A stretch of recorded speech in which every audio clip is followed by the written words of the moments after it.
국민의힘이 지금 윤석열 전 대통령의 탈당 이후로 뭔가 김문수 후보를 중심으로 원팀이 되어가는 듯한 그런 모습을 보여주고 있습니다.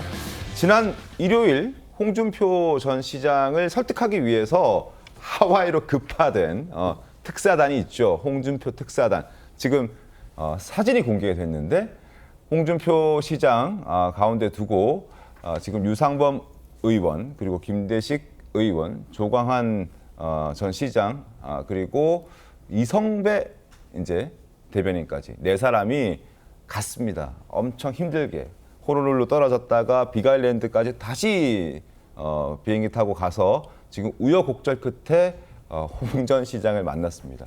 4시간 동안 이야기를 했다고 하는데 어쨌든 분위기는 굉장히 좋아 보입니다. 어떻게 좀 보셨습니까, 정치훈 부위원장님? 우리 홍준표 시장이 표정이 좋아요? 특사단이 출발할 때만 해도 SNS에는 넥타이 색깔을 파란색으로 바꿔서 논란이 됐었잖아요.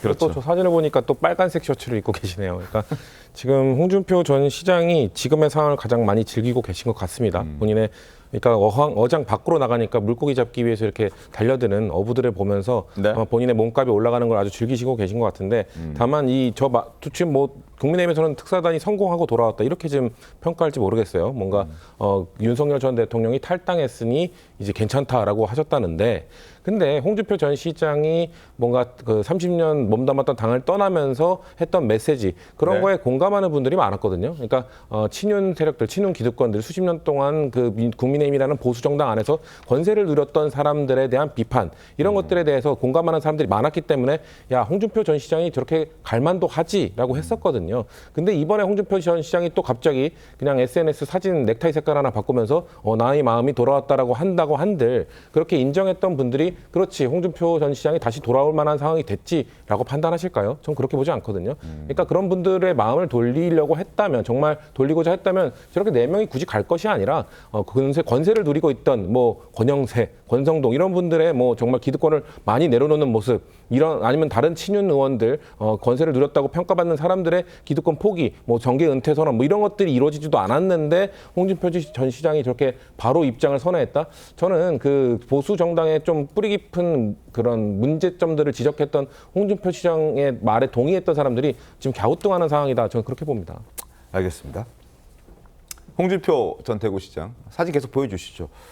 홍준표 전 대구시장이 이제 사진을 공개한 내용들 지금 김대식 의원과 마치 커플룩 입은 것처럼 빨간색 안에 셔츠를 입고 있는 모습도 나왔고 조금 전에 이제 성치훈 부의장께서 말씀해 주셨던 그 SNS 사진이 또 화제가 됐었습니다. 처음에 프로필 사진을 올렸던 게 파란색 정장에 하늘색 와이셔츠 그리고 하늘색 넥타이를 맨 사진을 올렸어요. 그래서 이거 뭐야 도대체 이런 생각들을 했는데 이제 특사단 만나고 난 다음에 타이 색깔을 바꿨습니다. 붉은색으로. 그러면서 이제 이재명의 민주당과 손을 잡을 일은 절대 없다라고 이야기를 한 것으로 지금 전해지고 있는 상황입니다. 여러 보도들이 나오고 있죠.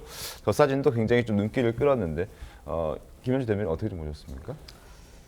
그래서 이제 국민의힘이 지금 절박한 심정인 것은 이해가 갑니다만 네. 좀 저는 한가롭게 보입니다. 아하. 저런 하와이안 배경으로 해가지고 참 화기애애한 모습 보여주시는 거 글쎄 그 지지층에서 어떻게 받아들이실까를 일단 좀 생각해 봐야 한다고 여겨지고요. 그리고 홍준표 전 시장의 경우는 본인이 섭섭할 수는 있습니다. 네네. 그간에 특히 이번 선거에서 경선 과정을 통해서 이 당에는 더 이상 미련이 없다, 고쳤을 수 없다 이런 말씀까지 하시지 않았습니까? 네네. 그렇지만 이거를 한번 되돌이켜 보겠다고 무슨 하와이 주지사도 아닌데 특사단을 파견해가지고 그 엄청난 비용과 노력을 들여서 저렇게 가서 보수 대통합이 중요하다라는 원론적인 메시지 하나 얻고자 저렇게 가시는 모습을 국민들이 어떻게 보실까? 그러면 기존에 지지하고 있던 기존 지지층이 홍준표 후보가 이쪽에 손을 들어줬으니까 더 지지해야지. 라고 하는 비율이 어느 정도나 되며 네. 혹은 중도층에 계신 분들이 이 메시지를 어떻게 받아들이실까 이거를 좀 생각해 봐야 되는데 별반 필요 없는 노력과 공을 들여서 저런 원론적인 메시지를 얻는 것이 홍준표 전 후보 본인에게나 혹은 국민의힘에게나 네. 어떤 도움이 되는지 좀 의문을 가지고 있습니다. 한가로워 보인다. 지금 이렇게 바쁘게 돌아가는데 하와이에서 만나서 4시간 동안 밥 먹고 한가로워 보인다라는 의견도 주셨습니다.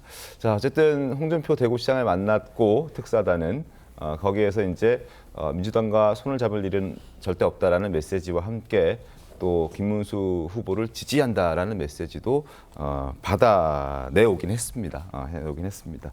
자, 홍준표 전 대구시장 여러 가지 복잡한 신병도 있을 수 있었겠지만 어쨌든 빨간색 넥타이를 다시 고쳐매고 국민의힘 김문수 후보를 지지한다라고 얘기를 했는데 과거 레드홍이라는 별명까지 얻을 정도로 빨간색을 좋아한다라는 얘기를 본인도 했습니다. 과거 목소리 한번 들어보시죠. 심지어 속옷도 빨간색 나는 입는다 이러셨던 분인데 어제는 하늘색 넥타이 매셨더라고요. 우리 당의 색깔이 빨강, 파랑, 그다음에 삼색이지 않습니까? 흰색인가? 삼색인데 삼색 중에 어느 색을 매도 되죠? 아니, 워낙 빨강색을 좋아하니까 예. 빨강색이 그게 이제 러시아에서는 정의와 순수입니다. 정의와 순수, 열정 이런 건데 네. 사람들이 이제 주변에 있는 사람들이 너무 고집스럽다고 넥타이 색깔을 바꾸라고 해서 그래서 바꿔본 겁니다. 그래.